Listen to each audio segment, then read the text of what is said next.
The Spitfire is probably the most famous aeroplane ever to grace the skies. Its fluid lines are instantly recognizable.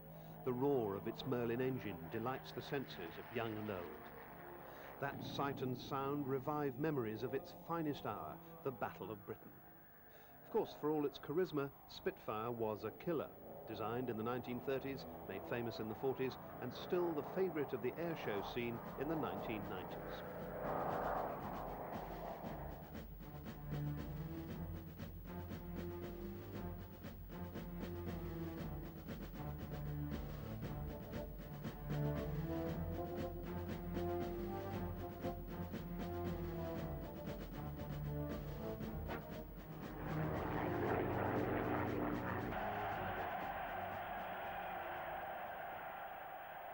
In the early 1930s, Germany began to rebuild her air force with modern fighters and bombers.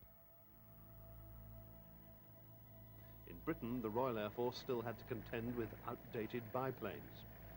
They coped perfectly well in their role of policing the far-flung outposts of the British Empire, but it was obvious they'd been no match for a modern, well-armed enemy.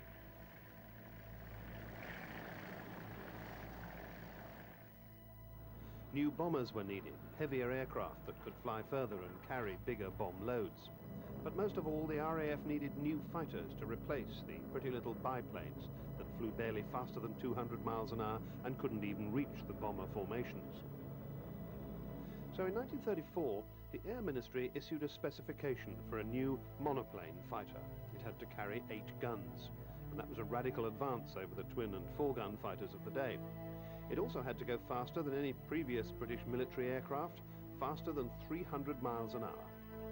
This far-sighted specification would need completely new thinking in aircraft design. Since the First World War, Supermarine had built modest quantities of flying boats for the RAF.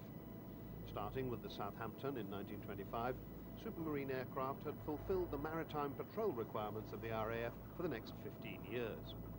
That in itself was no grounding for the design and manufacture of an advanced fighter. But it was a new series of aircraft starting in 1927 that brought the company to the attention of the Air Ministry. Supermarine had decided to enter a new series of fast, sleek seaplanes in the Schneider Trophy air races. They were powered by a new brand of specially developed Rolls-Royce racing engines. Between 1927 and 1931, Supermarine's chief designer, R.J. Mitchell, built faster and faster aircraft that eventually won the Schneider Trophy outright. These aircraft were flying at speeds far beyond the reach of anything the RAF could do. In fact, the S6B design that won the 1931 trophy also gained the world speed record of 379 miles an hour. The experience of the Schneider Trophy aeroplane certainly helped Supermarine. He learned an awful lot about power and speed. But I think mainly design improvements, like the elliptical wing, of course, was a great success. But it certainly did. It left us with the design and aerodynamic knowledge to go on to high-speed aircraft. And of course, from that, the Spitfire finally. Mitchell's success inspired him to further development. He had designed a gull-wing monoplane to an earlier Air Ministry specification. Although it didn't get the contract, that went to yet another biplane design, the Gloucester Gladiator. Mitchell continued with his designs. He altered the wings, added a retractable undercarriage and an enclosed cockpit. But possibly the major change was in the engine. The Rolls-Royce Goshawk engine of his previous design was replaced with the brand new Rolls-Royce PV-12, soon to be christened the Merlin. By the end of 1934, Mitchell was able to forecast the likely performance of his new aircraft, and it was so impressive that the Air Ministry rewrote their specification to fit Mitchell's aircraft. The prototype of the Spitfire first flew on March the 5th, 1936. It electrified everybody watching. Within 4 months, the Ministry had ordered 310 production aircraft. The Spitfire was unique. It was unique because most low-wing monoplanes, they behave perfectly in the air, but many of the low-wing monoplanes, when you came into land, depending on your load configuration, would be a little bit tricky on the actual touchdown due to the flow from the wings over the empennage. But the Spitfire, by virtue of its wing, the little twist in the wing, the flow over the empennage, you could land that under any conditions with a high angle of attack for a 3-point landing, and unless a silly thing like a camera door on the root end of the starboard wing was open, it would put down absolutely perfectly. No, the first time I flew the Spitfire, to me it was straight away, it's a thoroughbred. It may have been smooth to fly, but it was a difficult aircraft to build. The wing was built in separate sections to make up that elliptical shape, unlike the traditional one-piece wing. The guns had to be spaced out along the wing in separate bays rather than together in groups of 4 on each side. And work on parts of the aircraft had to be subcontracted to more than 200 companies all over the United Kingdom.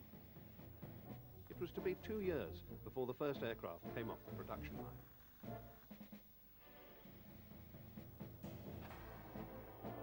By the time of the Munich crisis in 1938, only 3 Spitfires had been delivered to a single squadron, number 19, at Duxford near Cambridge. By that time, 100 examples of another monoplane fighter had already been delivered. The Hawker Hurricane had been developed virtually in tandem with the Spitfire, but because it was a simpler design, it was easier to manufacture. But at a time of impending war, 103 modern fighters was far too few to provide a serious defence force for Britain.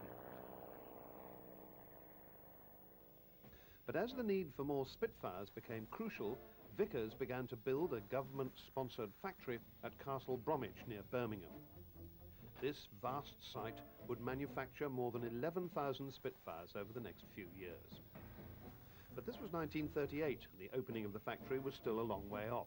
The Southampton works of Supermarine had to soldier on, trying to reach the targets set by the RAF. By the outbreak of war in September 1939, 10 squadrons had been re-equipped with Spitfires. But when the British Expeditionary Force set off for France, the Spitfires stayed at home. There were still problems to iron out, and it was felt that French airfields, with their lack of maintenance facilities, wouldn't suit the narrow-tracked undercarriage. So the Spitfires had a quiet start to the war.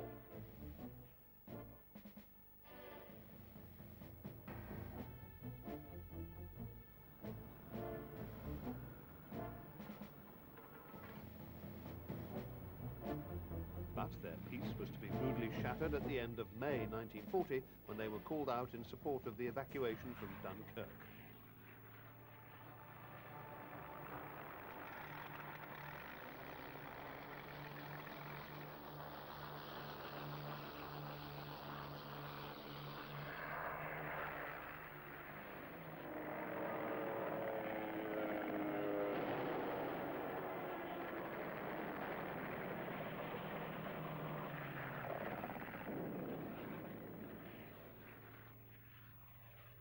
After the evacuation and the surrender of France, Britain stood alone against the might of Germany.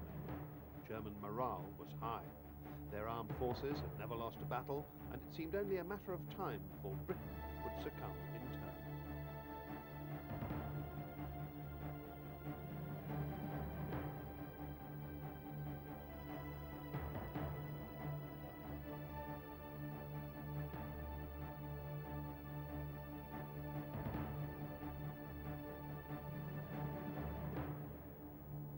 Fighter Command, under the leadership of Hugh Dowding, had a number of cards up its sleeve. First, there was the impressive radar defence system spread along the south coast of England. That gave the fighters early warning of approaching German aircraft.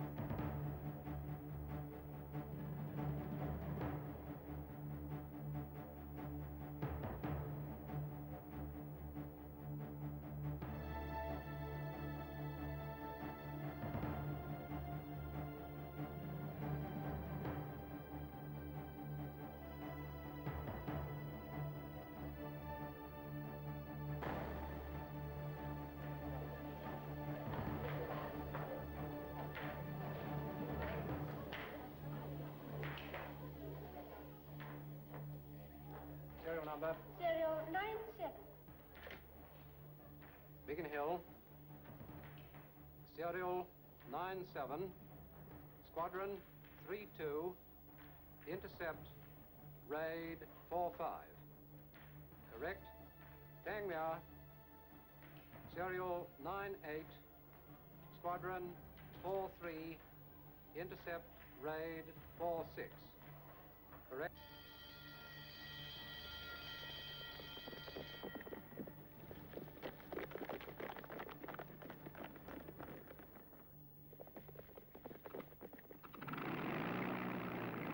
Tangnell, Northolt, Kenleb, Biggin Hill, Hornchurch, North Weald, Debden. Will you warn your controller that this looks like yet another attack on airfields?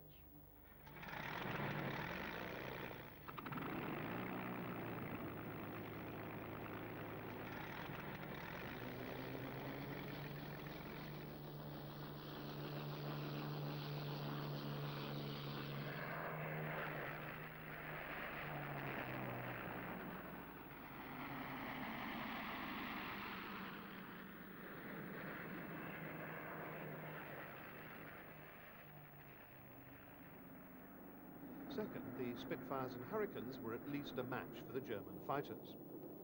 But, perhaps most important of all, they were fighting over their own soil. Operating close to their airfields, they could take off, engage the enemy, land, refuel and rearm, and take off again. That vastly improved their response times.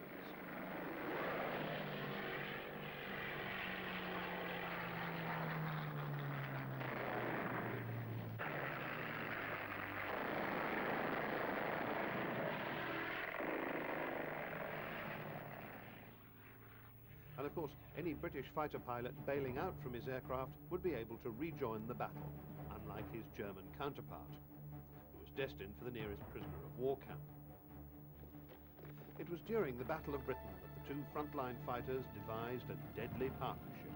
The more rugged but slower Hurricanes attacked the German bombers, while the speedy Spitfires took on the German fighter escorts, which were mostly Messerschmitt Me-109s.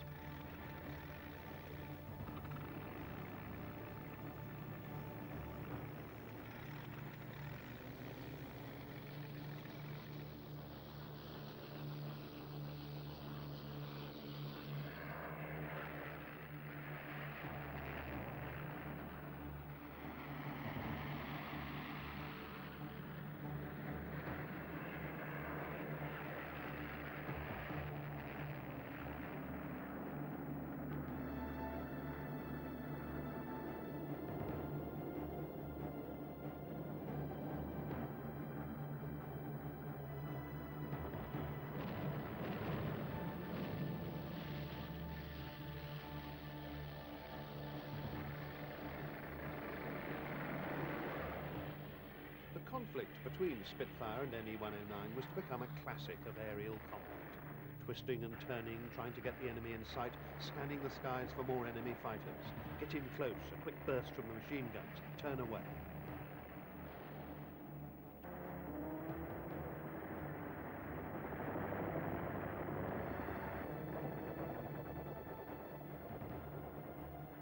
During the summer of 1940, losses mounted on both sides.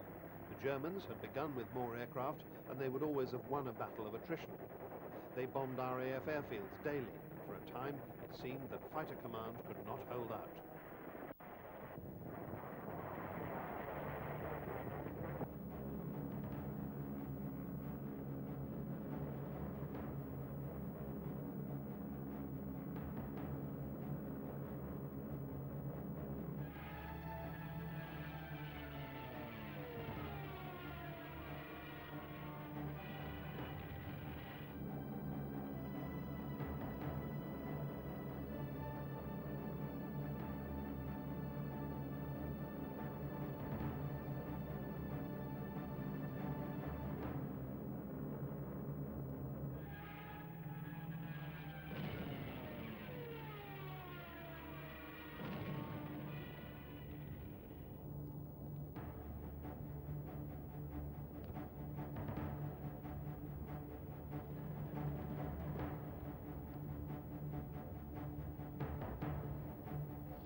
few were getting fewer, and reinforcements were thin on the ground.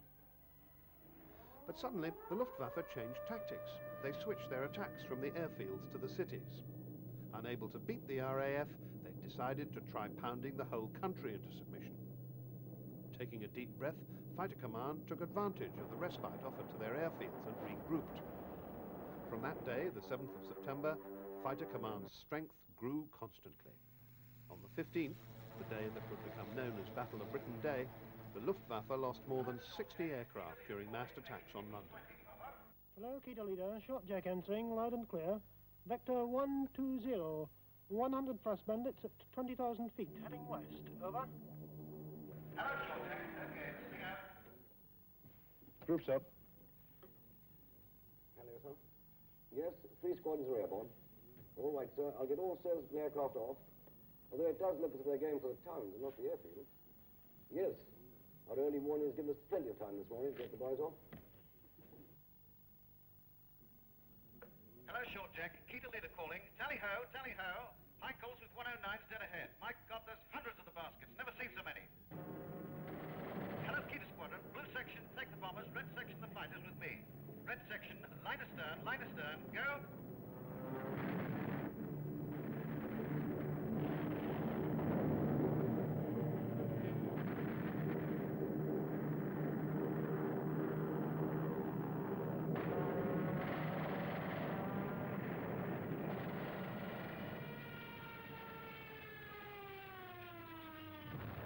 This was to be the final turning point. Hitler postponed his planned invasion of Britain and transferred his attention to the build-up for an attack on Russia. The battle continued officially until the end of October, but the great threat was over. Fighter Command, Dowding, his pilots, and the Spitfires and Hurricanes had thwarted Hitler's ambition. The Mark I Spitfire and the cannon-firing Mark 1B had borne the brunt of the Battle of Britain, a total of 1,566 being produced. But now the pace of development at Supermarine hotted up.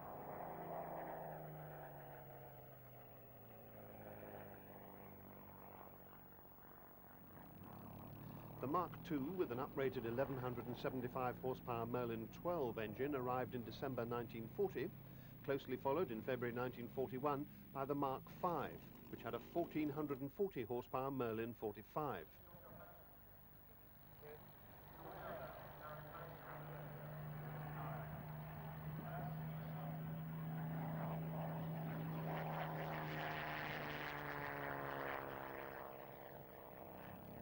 That Mark V went on to dominate Fighter Command for 2 years. It became the most numerous Mark to be produced. Nearly 6,500 aircraft equipped no less than 117 squadrons. So many people ask me, what was your favourite Spitfire? I say straight away, it just depends what you want me to use it for. Is it for firepower, is it for performance, or for handling? And for handling, I would have thought the Mark V with the 24-pound boost engine, with that aircraft, it's the only Spitfire that I flew that you could take off almost from the tarmac in less than 200 yards, pull it up as if going for a loop, and at the top of the loop be able to do a slow roll and then continue upwards to 5,000 feet before you started your show. And that aircraft could be flown at the top of the loop before you started to commence the roll at 15 to 20 miles an hour below its normal stalling speed with the 24-pound boost, and providing you kept the aircraft absolutely positively between negative and positive G. If you put too much G on, positive G, you'd flick. If you didn't have enough of the other, the engine would obviously cut, and the same thing would apply. It's a little bit tricky, but it's the only aircraft that I ever flew, only Spitfire that could do that. These Spitfires participated in numerous fighter sweeps across France, known variously as rodeos, circuses and rhubarbs, in an attempt to carry the fight to the Germans, keeping German fighters in France and away from the Russian front. They also gave the pilots a taste of offensive action after so long on the defensive.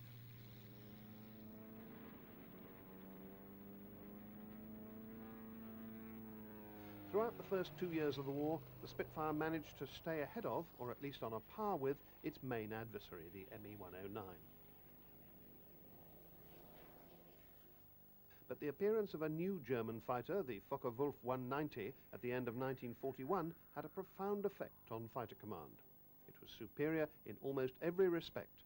Spitfires were shot down with alarming regularity. The normal, orderly pace of supermarine development was now severely tested. The stopgap solution was the Mark 9.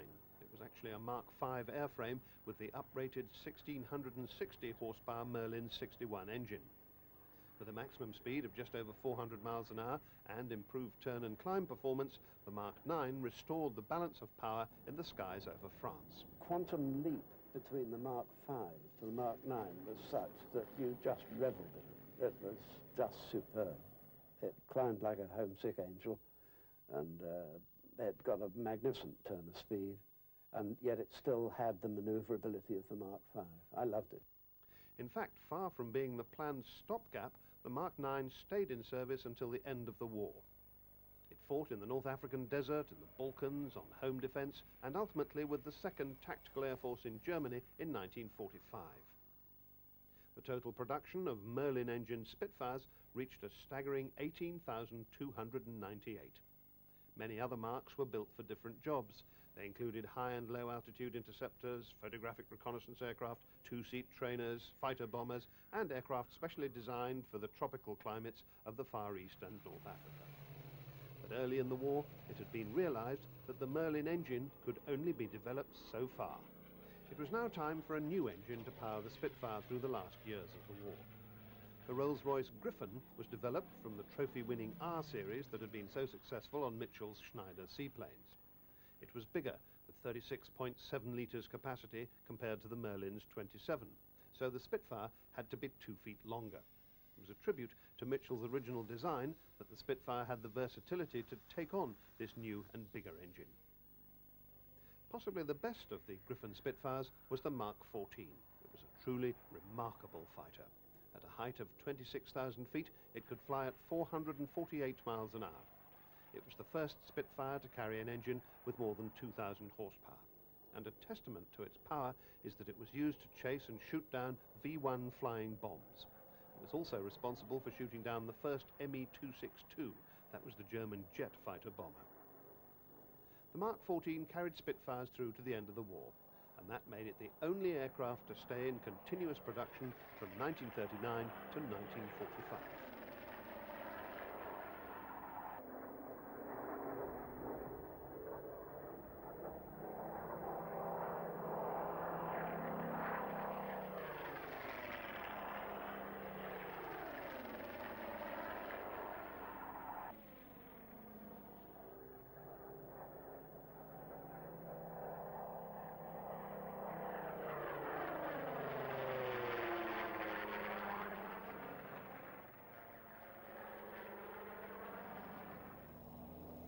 Spitfires continued in service until the 1950s, the last operational sortie being flown against communist forces in Malaya on the 1st of January 1951. There's no doubt that the Spitfire is one of the greatest fighters the world has ever seen. It was a pilot's aircraft with an extraordinary charisma and excitement. Coupled with its high performance, that combination made it the dream aircraft.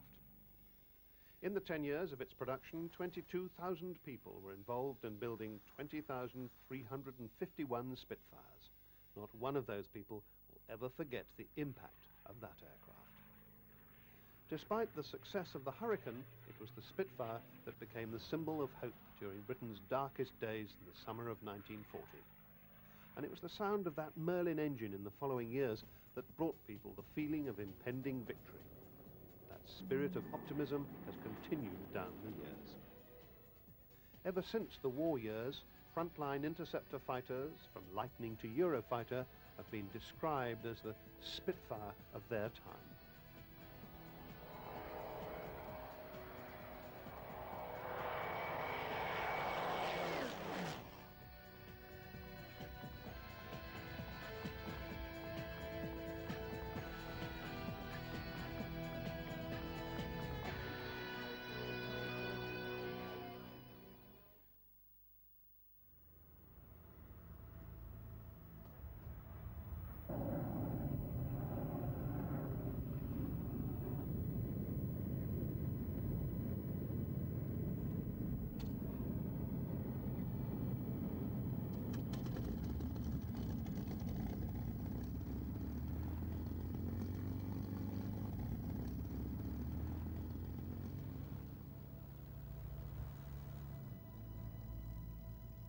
The Hawker Hurricane is one of the most outstanding machines in the history of military aviation. It was the first monoplane interceptor in RAF service, the first combat fighter to exceed 300 miles an hour in level flight, and the first fighter with 8 guns. In the fateful summer of 1940, the qualities of the Hurricane would be tested in the most significant battle of the war, the Battle of Britain.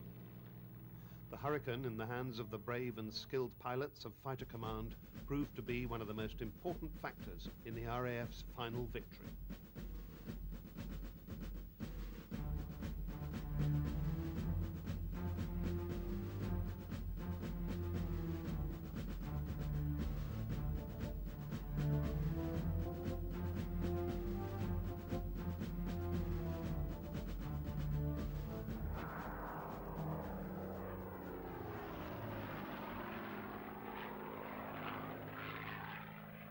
By the end of the First World War, the role of the fighter had been defined. Its task was to win control of the skies over the battlefield and to prevent the enemy from bombing, or strafing, or spying.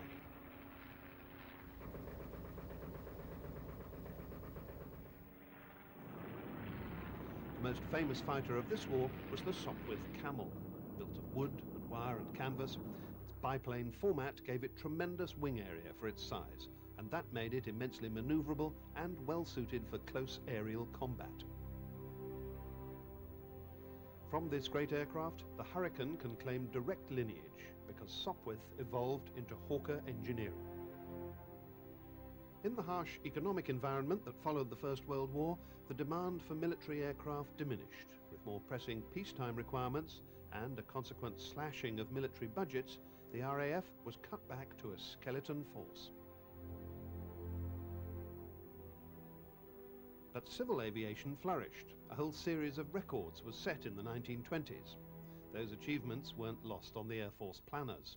By the 1930s, large aircraft had the ability to cross national borders and bomb foreign cities. For the first time, civilians could be targeted.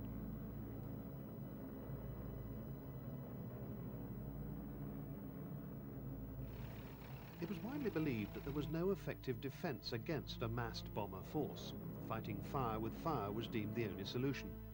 So Britain's Air Ministry set aside most of the RAF's budget for the development of modern bombers. So fighter development was seriously neglected. The RAF soldiered on into the 1930s with a biplane fighter force reminiscent of the First World War.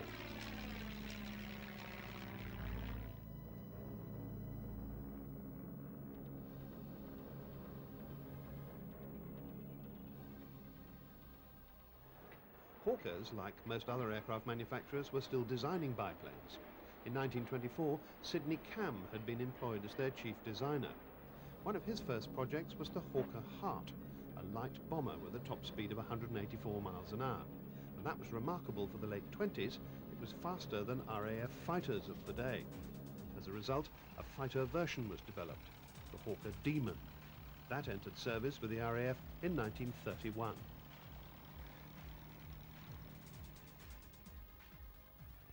The Demon's successor, the Hawker Fury, broke the 200 miles an hour barrier and represented the pinnacle of Hawker's biplane designs.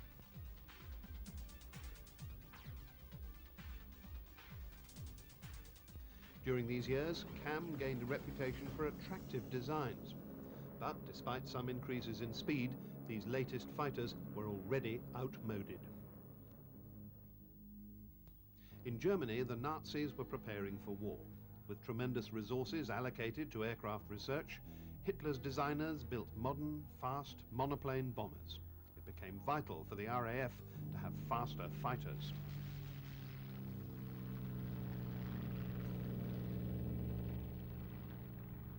At Hawkers, Sidney Cam set about the design of a new aircraft. He was responding to an Air Ministry specification for an 8-gun fighter that could fly faster than 300 miles an hour. That was a full 100 miles an hour faster than the Fury.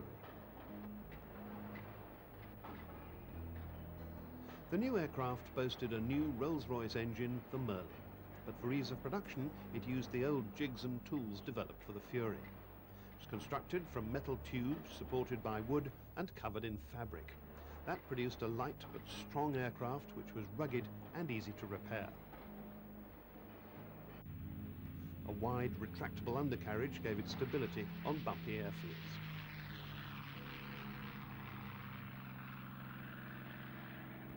On November the 6th, 1935, K5083, the Hurricane prototype, made its first flight from Brooklands airfield. Now fitted with the Rolls-Royce Merlin C engine producing 1,030 horsepower, the aircraft had a top speed of 315 miles an hour at 16,000 feet.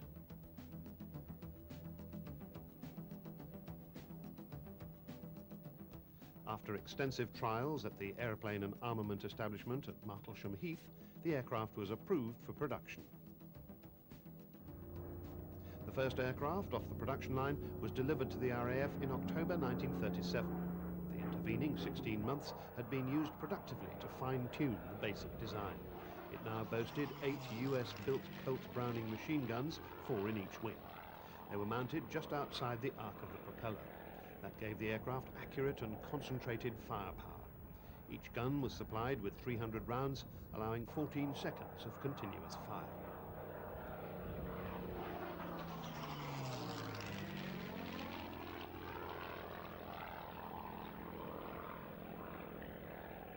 With international tension increasing, the RAF finally had its first modern fighter, one which was a potential deterrent. On September the 1st, 1939, Nazi forces invaded Poland. 2 days later, Britain and France declared war on Germany.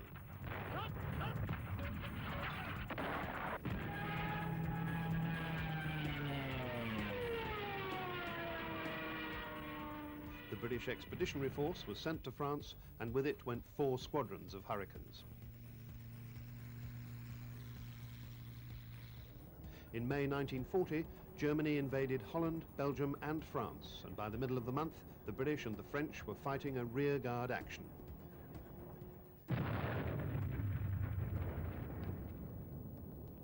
France wanted more aircraft, and 4 further Hurricane squadrons were sent. But in Britain, the Commander-in-Chief of Fighter Command, Sir Hugh Dowding, had strong reservations. He wanted to conserve his force for the inevitable battle for Britain. Churchill heeded his advice, and no more frontline fighters were sent. This decision was to prove vital in the coming months. A few months before, the Hurricane had tasted its first blood. An aircraft from No. 1 Squadron had shot down a Dornier 17 on October the 13th, 1939. As the weeks passed, the Hurricanes notched up further kills, and it was clear that the aircraft was a potent force against the bombers. But the Hurricanes' first engagement against German fighters was less impressive.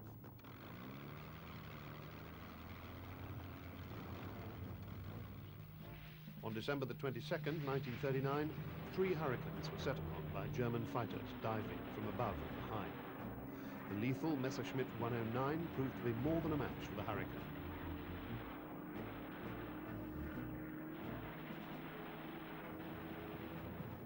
Had 2 cannon as well as 2 machine guns.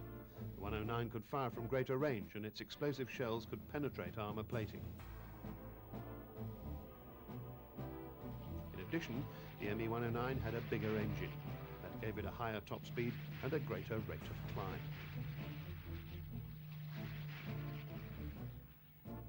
Between May the 28th and June the 4th, more than 330,000 British, French and Belgian troops were evacuated from the beaches at Dunkirk.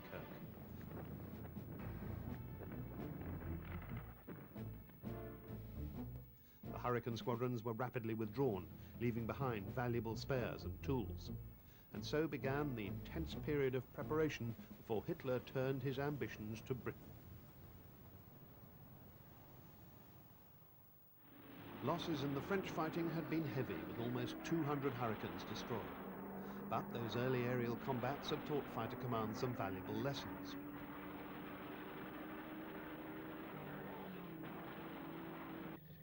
Guns on the Hurricanes were reset at 250 yards range, rather than the previous 650, and that gave more concentrated and effective fire.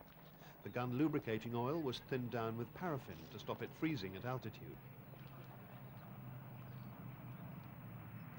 Moisture in the gun barrels was prevented by taping fabric over the gun ports. and the unofficial practice of fitting armour plate behind the pilot now became standard. Though the situation seemed grave, with the German armies massing just across the Channel, there were some definite advantages in Britain's favour. As an island nation, Britain had a natural barrier between her and the invasion forces. The second advantage was, however, man-made: radar. Screens were monitored 24 hours each day, and when echoes appeared, the operator could measure the range, the height, bearing, and numbers of enemy aircraft. This information was then passed to Fighter Command and eventually to operations rooms. Controllers could then vector fighters to intercept.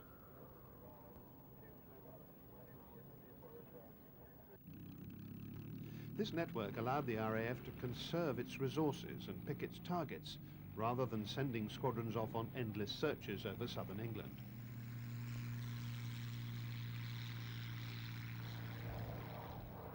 Even at this late stage, continual improvements were being made to the Hurricanes. From March 1940, all new aircraft off the production line had metal wings and upgraded Merlin engines, contributing an all-round improved performance. The Hurricane's partner in defence, the Spitfire, was all metal. It shared the same engine and armament, but the Spitfire's flying characteristics were completely different. It was more streamlined, faster and more manoeuvrable. So the Spitfire was better suited to taking on the German fighters, while the Hurricanes intercepted the bombers.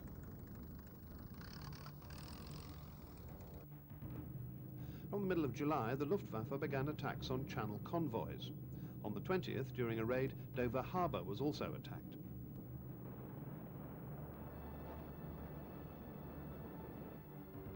For the first time, RAF fighters were sent up in numbers. It was the first big dogfight of the battle. But Dowding had to tread a fine line. He had to conserve his fighter strength, knowing that the main thrust was still to come, but he also had to do what he could to protect the shipping.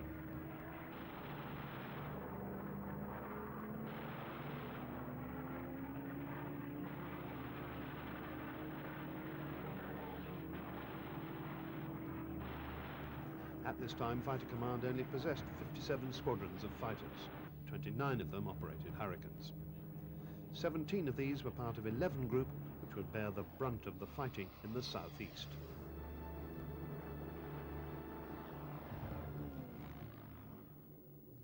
Once I had almost run out of ammunition, having shot down one 109 into the sea, and then attacked the second one, hit him, but wasn't able to finish him off, and followed him down over the sea over Folkestone Harbour, and was able to form mate on him as he was only doing about 200 miles an hour. And finally, in order to make sure he went down, I slapped his port tail plane off with the tip of my starboard wing. About 3 feet came off the wing tip of my starboard wing and flew into the air, and we were down at about 200 feet, and he went into the sea. On August the 12th, the Luftwaffe mounted its first major raid on radar stations and airfields. 36 German aircraft were shot down for the loss of 13 British machines. The following day was scheduled as Adlertag, or Eagle Day, the day that the Germans count as the beginning of the battle. Believing that 6 radar stations had been knocked out, a large force of German bombers attacked through bad weather. They expected to reach their targets undetected.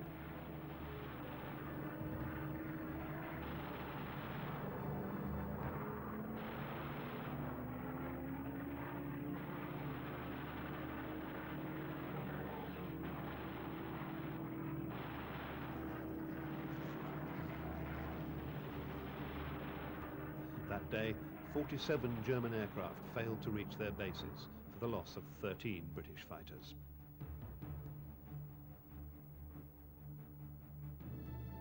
As it turned out, the massed synchronized raids of Eagle Day had been disrupted by the weather. A second attempt was made on the 15th.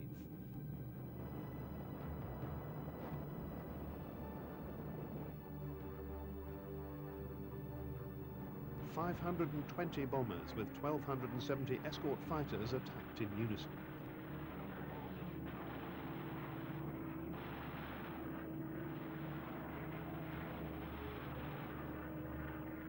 caused heavy damage to southern airfields and factories.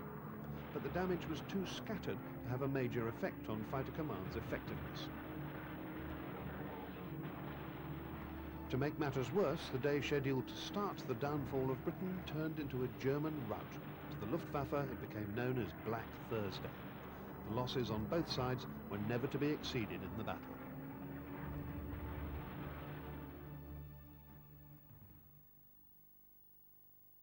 It became almost a routine, and dash out your aircraft, and you could go from being fast asleep to being up in the air in under 2 minutes.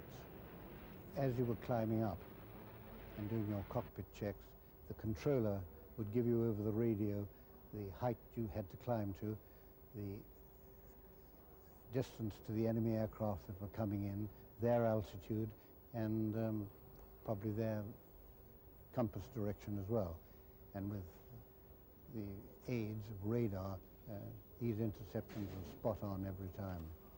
After you run out of ammunition, you would peel off and dive down to the nearest fighter airfield. We knew them all very well. Then the ground crews would rearm the aircraft, refuel them, and this they could do in about 15, 20 minutes. And then you would be off again. Over the following weeks, pilots on both sides displayed tremendous courage and skill. But by the autumn, the Germans had failed to gain air superiority. Without it, the invasion of Britain was postponed, as it turned out, indefinitely. The RAF had, by the narrowest of margins, contained the greatest air force the world had ever seen. 461 RAF pilots had been killed out of a total force of less than 1,000. 915 aircraft had been destroyed. But post-war figures revealed that the Germans had lost 1,733 aircraft. The Hurricane had proved itself in battle. Its rugged airframe could sustain far more damage than any other fighter. That, together with the fact that it was a very stable gun platform, made it the most successful fighter of the battle.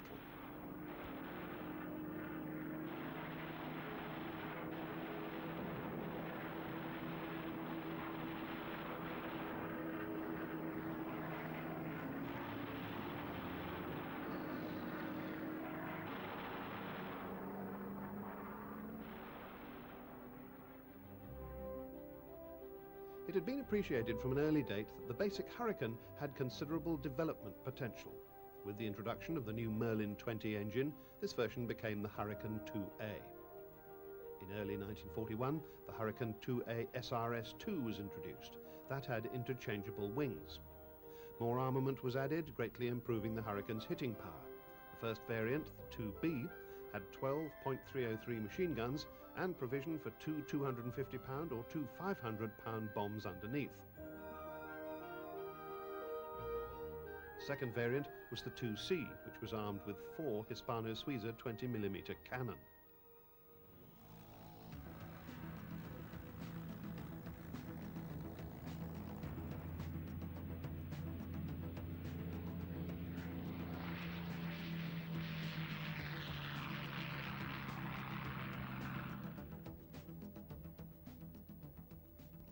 The RAF had known full well that the cannon represented more hitting power than the machine gun, but development had been slow and it was beset with mechanical problems.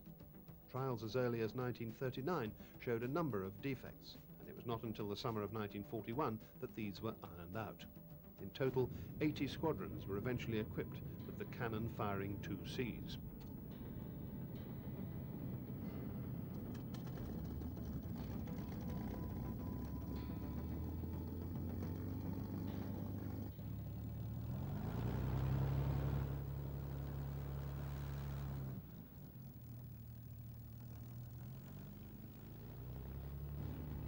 As an armament fitter, I was responsible for rearming all the aircraft on our flight.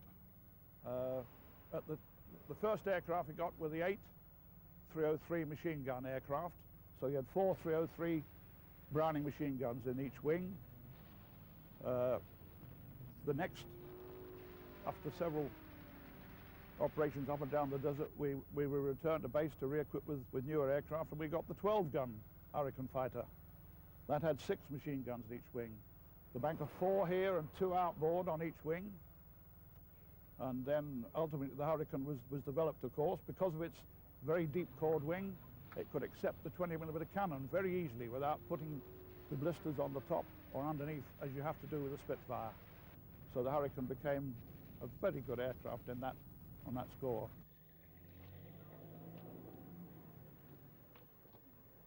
When the Hurricane's planned life as a fighter had virtually come to an end in 1942, the introduction of yet another wing was to rejuvenate this remarkable aircraft. Known as the 2D, this Mark was now armed with 2 40mm anti-tank guns plus 1 harmonized machine gun for sighting. Target below. Hurricanes peel off and swoop down to the attack.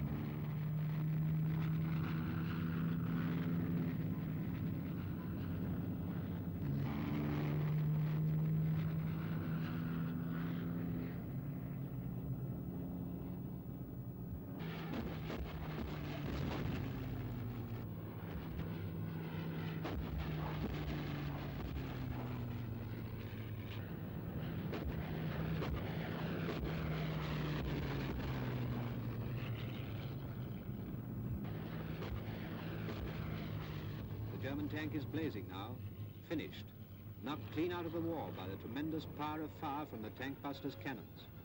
The job has been well done. And so the flight reforms and heads for home, for the little camp, which, wherever it may be, is the center of the squadron's life.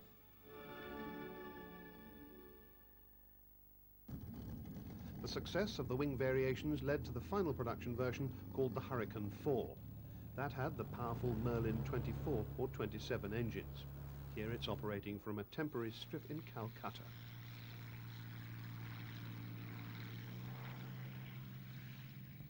The new universal wing made the Mark IV a highly specialized ground attack aircraft. It was used to a particularly devastating effect against the Japanese in Burma.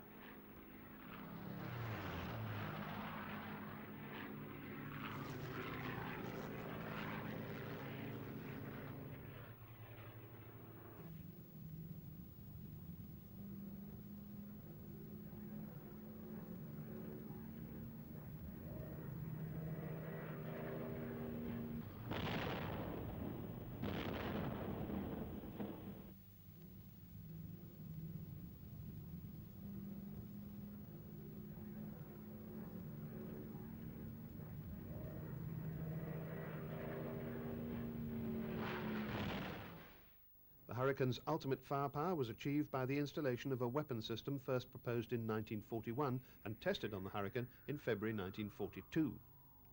The Hurricane 4 became the first of all Allied aircraft to use rockets operationally. It led to newspaper headlines claiming that the little Hurricane packed a punch equivalent to the broadside from a destroyer.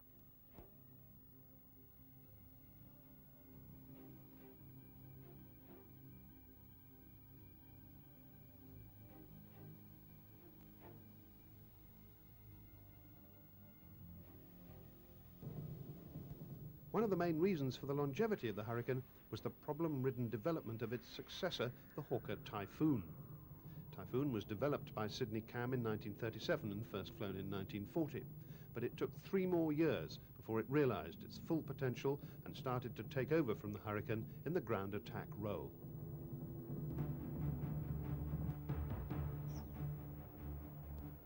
The Hurricane's operational life extended well beyond the end of the war, and it was not until January 1947 that the last squadron, number 6, relinquished its Hurricanes. With a total of 14,543 built, it was undoubtedly one of the great fighter aircraft of the Second World War.